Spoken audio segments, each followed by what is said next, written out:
In this video, I'll be sharing with you a requested tutorial from my group on how to cut this stylish cut together dress with a stylish trumpet sleeve.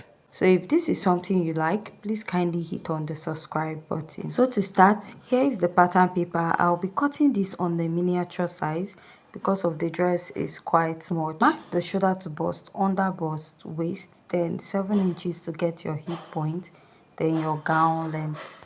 So after marking that, the first measurement you need to mark is your shoulder measurement divided by 2. I'm just using this as a guide and I'll mark at this point. Please also note this is not my actual shoulder measurement because I'm doing this in a miniature size. Mark out a basic neckline of 3 inches by 1, then you're going to connect it. After you're done connecting it, the next step you take is to go ahead to measure from your shoulder to where you want the length of your sleeve to stop. Then you come down by 1 inch at that point. Now what you do is to go ahead to connect from here all the way to this point. Now after you're done connecting, this is what you have. Mark your bust circumference divided by 4, add your sewing allowance. Mark your under bust measurement divided by 4, add your sewing allowance. Mark your waist measurement divided by 4, add your sewing allowance. For your sewing allowance, you just need 1 inch. So mark your hip measurement divided by 4 and also add your sewing allowance. So whatever you have at the hip, because this dress is a fitted dress and we are working with a stretchy fabric, you take out 2 inches from your hip to connect. Now go ahead to connect from your under bust to your bust measurement, connect to your waistline. Then from the waistline, you connect from the hip.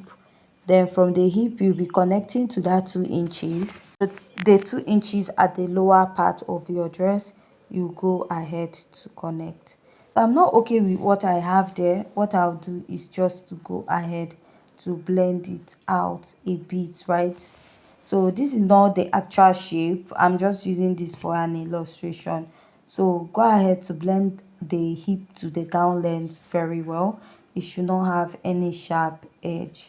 You're going to determine how wide you want the opening of the sleeve to be. So you actually need to check this. So whatever measurement you have, go ahead to mark it and also your sewing allowance together.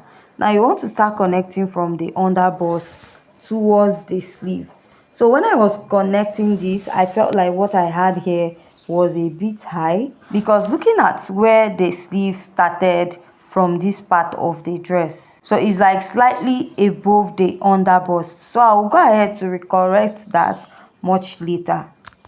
I actually realized that part when I was almost done drafting, so I'll still go ahead to recorrect that part much later. So I'll just go ahead to use my marker and connect this for now. So this is what I have, then connect it from the sleeve all the way to the under bust, this area, and down to your gown length. I also outlined the other side of this dress. Also note your shoulder point. It will be serving as a guide for this pattern. Now what I'll do is to go ahead to cut this out first.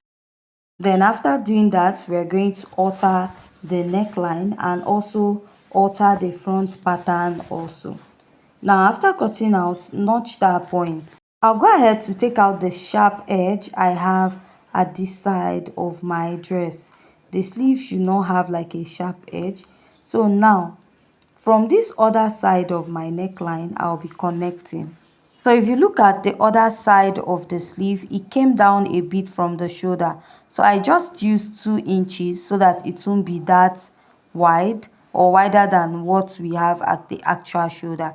Then you go ahead to connect this way. Now after connecting, this is what I have, right? So now when you put on the dress, this part will tilt off the shoulder and give you that effect under the under bust area. Now just like I said, I was going to correct the sleeve area of this dress because I'm not really okay with what I have. What I did was to add a pattern paper underneath it. I added a pattern paper underneath it so that I can go ahead to correct it. So I'll go ahead to cut this out, then place another pattern paper underneath it and use it to hold it down. So after doing that, what I'll do is from this point, from the underbust now, I'll go ahead to connect it back, right? But the ending of the sleeve should be wider, just like as seen in the video, to give it the funnel effect or wide sleeve effect at the opening, right? You can see how wide the sleeve is at the opening, so you actually need to measure that when you're cutting the dress.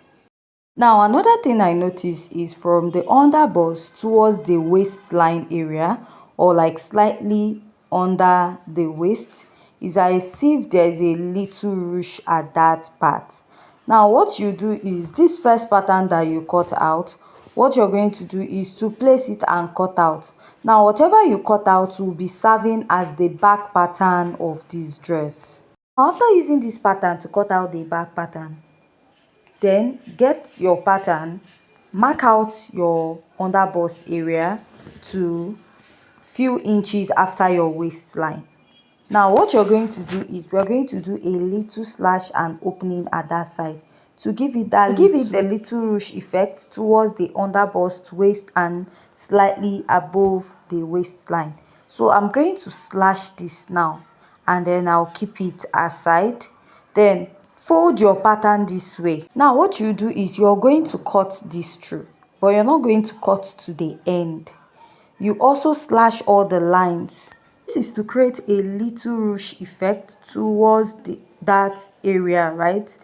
Now after slashing and spreading out, what you now do is you just spread it out a little, like half inch interval. It should not be much, so even using 0.3 will be better, just to create a slight ruche effect at the front. It shouldn't be much, right, towards the front pattern of your dress. Or you can even spread out 0.3 inches. So what you do is you trace out the pattern. Now you're going to place it on fold and cut out. Then after cutting out, you now open it up.